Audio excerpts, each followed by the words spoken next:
It's great for us. This is a homecoming. We shot film here. We have an entirely British crew, and the story came right here out of England. So it's the only place we thought about coming when premiering this film. Yes and no. I think that we've been very loyal to the characters that people know and familiar with from the books, but that we've told a new story in terms of telling a story from the perspective of an adult. So that was always the idea here, is what was the value of these characters through the prism of adulthood, and of course we think these characters remain of huge value no matter what age you are. Well, I mean, you have an entirely different perspective, don't you? And I think that these stories came as a result of a father telling stories back to his own son. And I think that we sometimes, we share that responsibility to be able to pass these ideas along. So this examines that in terms of what are we doing as parents for the next generation, and what ideas did we carry forward into adulthood from our childhood. Well, Pooh, first of all, he's got an amazing voice. He speaks sense through his own nonsense, but I also think he's incredibly kind. He's emblematic of the best kind of friend that we would all want to have. I think that they should be able to get in touch with the kid inside of them and feel those emotions and that joy. Fantastic. Thank you so much. Enjoy your evening. Thank you. Cheers. It's amazing. So this is I did this in LA, and now in London. This is like, after jet lag and everything, this is really, really cool. It's really magical. It's special. It's one of those movies you can just watch again and again and again. It's really great. I have lots of teddies at home, so sometimes I play with them, with my sister, and so it's not as hard as you think when you react to them. It's quite fun. It's a bit of a game. I've grown up with them like many people. I've got books on my shelf and audiobooks and stuff, so I quite like Piglet, definitely, but they're all different, and some days I like one of them for some sort of reason or another, Well, they were just really smiley and friendly and kind, so it's a really special experience, and I won't forget it. Working with the animals was really fun, all the action scenes, riding the bike and stuff, so I really enjoyed that. Well, it's a Winnie the Pooh adventure, but with Christopher Robin grown up as an adult, and I guess dealing with life that's happened to him, and having fought through the war, and being slightly disconnected from his family, and Winnie the Pooh appears just when he needs him the most, really, Christopher Robin, and helps him out. It's exciting. I'm looking forward to going in and seeing whatever makes of it. We opened the film in America a few days ago, and it was great fun, and people seem to really respond well to it, so it'll be fun to see it here. Well, it shows post-war London, when everybody's very busy, and sort of feels a little bit like now, the pace is high and everyone's working really hard and trying to rebuild after the war, and so there's a sort of stressfulness about it that juxtaposes with the 100 Acre Wood and the sort of peace and tranquility of that life. This is home for me, and I read, obviously Winnie the Pooh is an Englishman, an English bear, it's been such a charming and enchanting experience so far. So Evelyn Robin is married to Christopher, and when you see them at the beginning of the film, you think that they've got a good marriage, that they're very much in love, they're happy, they have a beautiful daughter. But he disappears and goes off to war, and he's fighting, and she is at home, and she becomes her own career woman, and she's raising the child by herself, hoping that he's going to be okay. And when he does return, he's a changed man. So Evelyn is trying to kind of keep the family together. I think, I grew up with these books, so I'm familiar with these worlds, as a lot of people are. So I think the recognition of these characters is lovely to see, especially using technology now that we have to make these characters come alive in a way that we haven't seen before. But then also having quite an adult story at the centre of it, which is what happens when we get distracted by the responsibilities of everyday life, and it starts to burden us, and we carry the weight of the world on our shoulders, and how we find a way back to our creative sides and our exploring our imagination and the importance of play and just hanging out with each other, not doing anything. Yeah, I think it's an antidote to lots of content, and certainly a modern way of life where we're all so busy and always engaged, because we're always accessible by our phones. And that can sometimes mean that we're not actually connected to where we're physically at and who we're physically with. So this film is, again, a nice antidote to that modern life. There's an innocence about him that children share. But then for adults as well, in his innocence, he's also really profound and wise, but doesn't mean to be. You know, like, he's a great philosopher, you know, and like the Socrates when he said, wisest is he who knows he does not know. And you think, well, Pooh might not have that self-awareness. I just don't think he thinks he's wise. So he's just living his life in a very pure way and saying what he sees at face value. But there's witticisms in there and there's sweetness in there that makes him very endearing. I love it. I just hope everyone loves it as much as we did making it. It's from the heart and it's sincere and it's not overly sentimental. I think it's just right for these days. It's great to be the Pooh and Tigger too. It's a very bouncy job, but someone's got to bounce it. Golly, there's so many, but I always get to where I'm going by walking away from where I've been. Well, you know, the thing about Pooh and their whole 100 Acre Wood that keeps them going, I think, is they're not tied to a fad. They're just heartfelt. They're from bedtime stories. It's like, you know, why is Christmas always so popular? It's because it's Christmas. Well, you know, even Christopher Robin can get caught up in the workaday world. Even he can get the grinder wheel. And who'd have thunk it? You know, so it's great because Pooh and the gang finally come back and get him back on track after the countless times he's done so for them. It's a beautiful thing. Well, I think so. I think there always will be. Always will be. They came from literature. They came from bedtime stories, and there'll always be bedtime somewhere. And there's always room for Winnie the Pooh, and I think the world needs a smackerel of honey right now.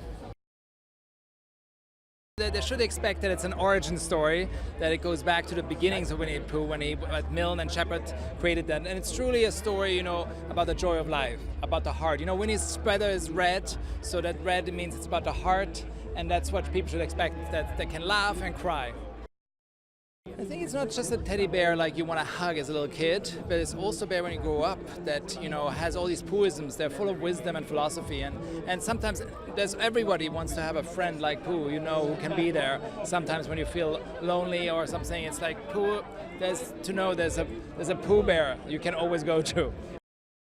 That's actually more pressure than usual because the bear is from here. It's from the UK. He was born here, so to speak. So it's like going to the place of birth. So it's very, like, you know, I hope it goes well. I was skeptical, you know, it's post-war World War II, so the city is quite grey and a lot of fog at the beginning. And once he gets out to the country, to 100 Acre Woods, one can expect the sun to shine. Adults can basically take from that story that we can't let our inner child die. It's all about letting our inner child come out. Absolutely. I believe it has relevance because, you know, Ewan McGregor's character is an efficiency manager, and we all try to manage our time. It's about time management, and ultimately everybody works so much these days that we can't forget to spend time with the people we love. Jim Cummings, because we're so used to his voice from the cartoons that you feel like when you hear his voice, it's like a warm blanket. It's like, oh, I just got home. It's a kind of, it's an imagined version of what happens to Christopher Robin when he grows up.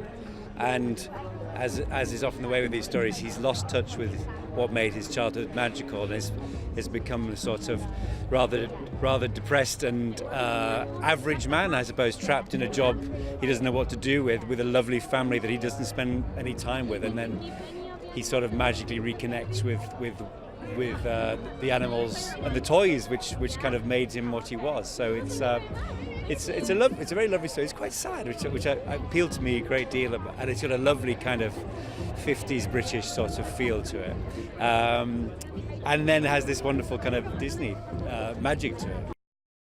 Well, as I say, it's a very authentic sort of 50s London. I was very impressed with the script, which you might expect to have lots of kind of American ideas of what Britain was like then or is like now. It was extremely, it has a lovely ear for the dialogue of the period and the kind of absurdities. It's sort of Ealing Britain, I suppose.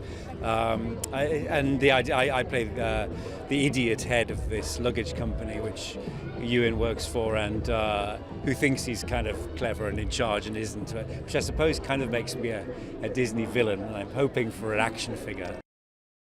I think it's always been a kind of innocence, isn't it? There's something brilliantly. I mean, we have 2 Labradors, and Winnie the Pooh's always reminded me of that. It's just about food. When they look at you with sort of love in their eyes, they're just secretly going, honey, sort of. And there's something very childlike and appealing about that, which I think everybody relates to from their own childhoods, and then looking back and looking at what makes kids tick and everything. Yes, I read them as a child, but I do actually, and the Ernest Shepard drawings I just adore, and I mean, you know, they're very rare and expensive these days, but you see them coming up occasionally on the Antiques Roadshow and stuff like that. There's always a fuss about it. Oh my God, and this one's signed by Ernest Shepard, and there's something frisson about it. But actually, I think I really do know the Disney version better than that, because we all kind of grew up with those. I certainly remember going to see Winnie the Pooh and the Blustery Day. I don't know how I was probably about 30. No, when I was a child, I remember going to see that. And that version with Sterling Holloway, Jim Cummings' American voice, it sort of shouldn't work, and yet it does. And that is the voice of Winnie the Pooh. Tigger! Tigger with a little bit of Eeyore. I absolutely love being here. It's one of my favorite places in the world, and it's the home of Winnie the Pooh and Christopher Robin. So this is a great crowd today.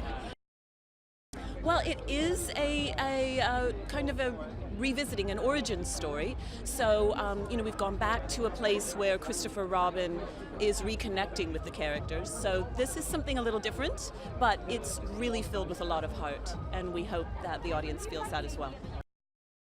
He brings so much to this role, Ewan does. I think if I had to distill it down, he had an immediate understanding of what he was going to portray as a man who needed to find this inner sense of self and translate that back into the world, into his life, to his family, into his friends and his workplace. In the beginning, that was our intention, that we would tell a story that would span all ages. And I think what it is, it speaks on so many levels. There's the story of the animals. There's the story of Christopher Robin. It's a story of a man coming back to himself. It's a father-daughter story. So all of these areas, the storylines are so nicely developed. I think it speaks to everyone as they experience it. It's just because it brings us comfort, it brings us a sense of ourselves, because as you know, each of these characters, the original intention was they expressed a certain part of the human psyche or character, and I think every one of us can identify with each of these animals on every different given day, whether it's Piglet or Pooh or Tigger or Eeyore, Roo, all of these characters speak to us in a certain time in our lives. I'm different every day. Today I'm feeling a hybrid of Pooh and Tigger. I think it's because they're just from the heart. So I think that's it's just they're so kind of pure and from the heart, and it kind of teaches you lessons that are still relevant now. So I think that's kind of they're for all ages, and I think that the story is about him going back in time. So it's and remembering what was meaningful to him as a child is still meaningful. Oh, I don't know, because I'm going to see it for the first time tonight, so I haven't seen it yet. But yes, I'm quite excited. Yes, I know, but in fact, most of my family and friends were more excited about this than anything else I've done. So, yeah, I know. It's a really wonderful. And also I just love that it's here at the BFI and not in Leicester Square. It's just I love this area. I love the South Bank. It's a very sort of creative area. I'm always down at the National. All these places. This is a wonderful spot for it to be in. I think they'll be surprised, but also remember things that they'd seen before, remember some parts of the story, and also take them on a sort of journey back and also forward.